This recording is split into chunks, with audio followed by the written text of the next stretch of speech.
কম খাটনি হয় না। আমার যারা কমিটির ভাই, যুবক জোয়ান ভাই আছে, এরা এই চাল পয়সা তুললে গ্রামে গ্রামে, তাই তো পুরো গ্রামময় চাল পয়সা তোলে।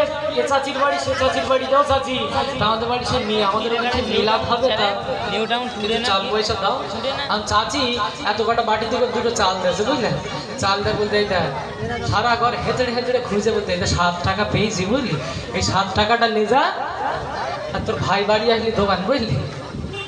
এখন এই 10 টাকা এদের আদায় করতে গিয়ে জুতোর ফিতে পর্যন্ত ছিঁড়ে যায়, তারপরে 10 টাকা আদায় হয়, ঠিক না? অত সহজ না একটা জলসা তোমার যে হ্যাঁ দেখছে বিরাট ব্যাপার। আমরা তো লক্ষ টুক করে মাঠ মায় করে দিচ্ছি, এখন ননদ নন্দায় সব সাউলি কারোর বাদ দেয়নি। তা যাই হোক, একটা জিনিস মাথায় রাখবেন, আপনারা যে এই 10 টাকা 20 টাকা করে দিচ্ছেন, দান জিনিস কখনো বিফলে যায় না, সাদগায় জারিয়া হয়ে যায়, আপনার বিফলে যাবে না।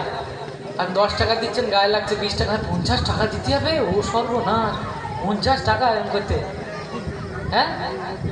আর মেয়ে জামাই আছে ঠুস করে বলে 100 টাকার ফুচকা লাগে, যা দিনই জামাই আছে না,